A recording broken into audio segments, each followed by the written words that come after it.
क्या आजकल जब भी आप कुछ खाते या पीते हैं तो दांतों में करंट सा लगता है, खास तौर पर कुछ ठंडा या फिर गर्म खाने पर? क्या आपके दांतों का रंग बदलने लगा है? और क्या आप ऐसा खाते पीते हैं जैसे मीठा रसीला कोल्ड ड्रिंक सोडा बिना यह जाने कि इनका हमारे दांतों पर क्या असर होता है? इनसे आपके दांतों में हो रहा है एसिड इरोजन। यह क्या होता है? हमारी रोज की किन आदतों से ऐसा होता है? एसिड इरोजन होने पर दांतों का क्या हाल होता है और इससे कैसे बचा जाए? देखिए, बहुत सिंपल सी बात है। एसिड को हम हिंदी में अम्ल बोलते हैं और ये दो चीजें होती है, अम्ल और क्षार। यानी अम्ल means acid and base means क्षार। तो अगर आपके खाने पीने में एसिड की मात्रा, एसिडिक फूड की मात्रा ज्यादा है, या आप कोई भी सिट्रस लिक्विड या जूसेओ के ऊपरी सतह को नुकसान होता है और जो बाहरी सतह इनेमल होता है वह धीरे धीरे गलने लगता है,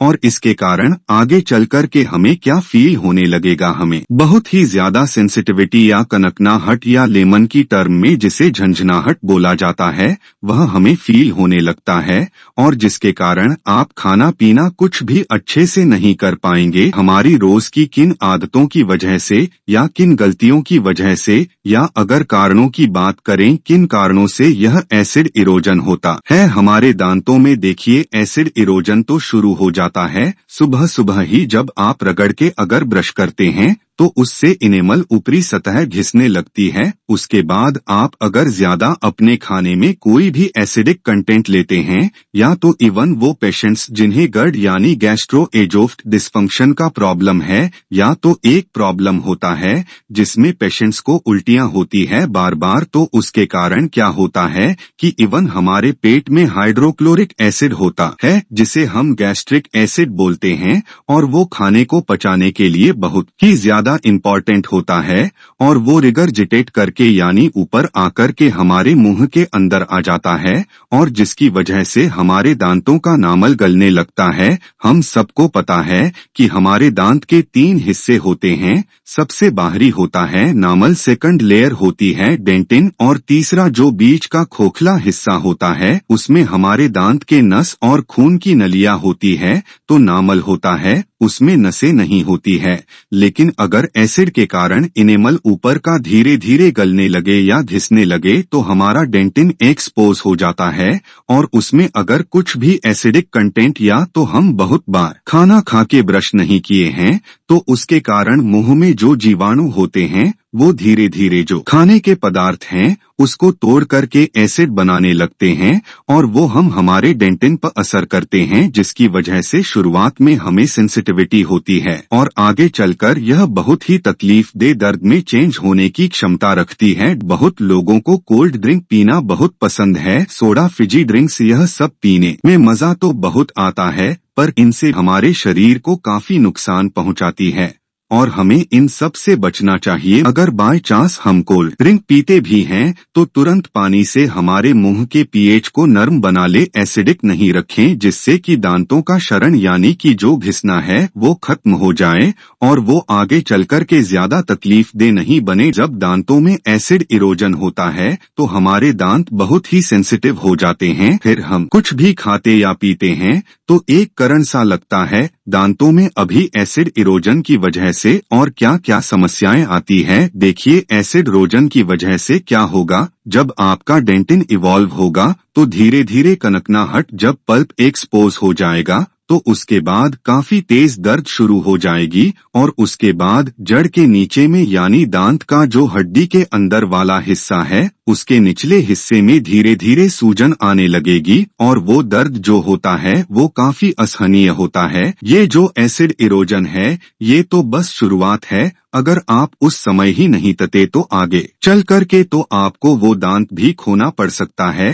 तकलीफ की तो बात छोड़ ही दीजिए। देखिए, कम पीएच का मतलब है एसिडिक या अम्लीय तत्व का मौजूद रहना, और अगर 6.5 से ज्यादा पीएच है तो उसका मतलब है कि वो क्षार है यानी बेस है, और उसे हम अल्कलाइन भी बोल सकते हैं। तो हमारे मुंह का जो पीएच है वो कभी भी 6.2 से लेकर के 7.3 तक ही रहना चाहिए। और ये कैसे संभव है? अगर आप पानी पीते हैं, कुछ भी चीज खाने के बाद तो पानी काफी अच्छा स्रोत है हमारे मुंह के पीएच को लाइज करने में, यानी उसको बैलेंस बना के रखने में, एसिडिक और अल्कलाइन के बीच में यानी 6.2 से 7.3 तक रखने में। और अगर हमारा पीएच बैलेंस रहता है तो हमें कोई भी दांतों की तकलीफ होना असंभव है। अगर एक बार किसी के दांतों में एसिड इरोजन हो जाए तो क्या ये सिचुएशन रिवर्स हो सकती है या फिर एक परमानेंट समस्या है? हम आसानी से इस प्रोसेस को और इस प्रॉब्लम को रिवर्स कर सकते हैं। शुरुआत में तो मरीज ही अगर चाहे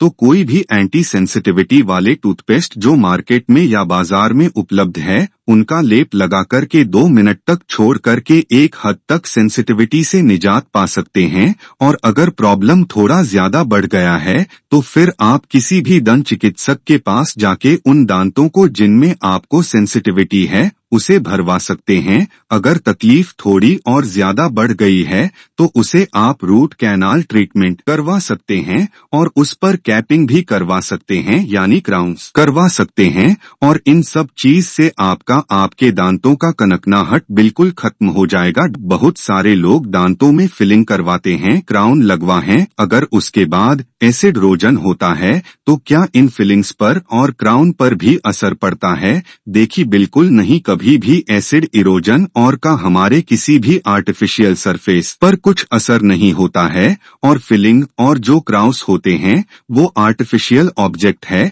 तो उन पर कभी बुरा असर नहीं हो सकता, बल्कि यह तो आपके दांतों के सेंसिटिविटी को बचाने के लिए दिए जाते हैं। बहुत लोग आजकल टीथ वाइनिंग करवा अपने दांत साफ करवा रहे हैं, दांत एकदम चमकदार लग रहे हैं। तो क्या इस तरह के ट्रीटमेंट से भी आपके दांत सेंसिटिव हो जाते हैं? और क्या एसिड इरोजन हो सकता है? जहां तक बात है दांत साफ करवाने की, तो दांत साफ करवाने से 1 सप्ताह बाद तक हल्की फुल्की सेंसिटिविटी होती है, जो कि आपको कोई भी डिसेंसिटाइजिंग माउथ वॉश जो कि बाजार में उपलब्ध है या डिसेंसिटाइजिंग टूथपेस्ट से आपको काफी हद तक आराम एक के अंदर मिल जाता है। रही बात टूथ वाइनिंग की, तो टूथ वाइनिंग में होता क्या है कि डेंटिनल टबस या नामल के जो प्रिम होते हैं उनको ये जो एजेंट होते हैं वो ओपन करते हैं। ये आसान भाषा में थोड़ा अगर मने की जो दूसरे लेयर होते हैं हमारे दांतों के उनको डटन बोला जाता है। और डटन के जो भाग है वो अगर हम जब भी ब्लीचिंग की चीज यूज करते हैं तो को वो धीरे धीरे खोल देता है और जिसकी वजह से सेंसिटिविटी और ज्यादा बढ़ने के चांसेस होते हैं। तो ब्लीचिंग या टूथ क्लीनिंग से सेंसिटिविटी होती है, टूथ क्लीनिंग से बहुत ज्यादा नहीं लेकिन ब्लीचिंग से एक हद तक होती है।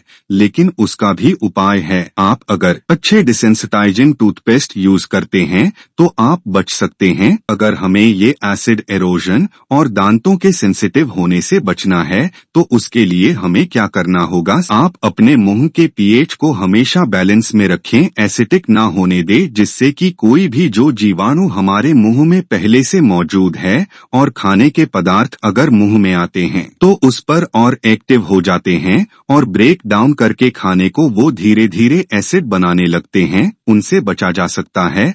अगर आप अपने मुंह के पीएच को नॉर्मल रखें, कैसे नॉर्मल रखें? अगर कुछ भी खाने के बाद आप पानी से कुल्ली करते हैं तो पानी सबसे अच्छा मीडियम है आपके सलेवा के पीएच को नॉर्मल करने का। और इवन जो माउथ वॉश डेंटिस्ट्री के आते हैं जो कि आपको बाजार में उपलब्ध है उनको अगर आप यूज करते हैं तो उनसे भी काफी हद तक फायदा हो सकता है। तो खाने के लिए ही भगवान ने दांत दिया है, थोड़ा सा हमें केयर लेना है कि हम अपने दांतों को एसिड इरोजन से बचा पाए। बत रगड़ के ब्रश नहीं करें और ऐसी चीजें ना खाएं जो कि एसिडिक होती है और हमारे दांतों के शरण यानी कि इरोजन के कारण बनते हैं। बस यही है, सिंपल है, पानी सबसे अच्छा चीज होता है। अब किसी के दांतों में एसिड इरोजन हो चुका है, अब वो क्या करे? तो इसका इलाज कुछ है। एसिड रोजन के जो सबसे आसान तरीके हैं पहचानने के कि वो दांत धीरे धीरे घिस करके छोटा होने लगता है, दांतों के जो साइड्स होते हैं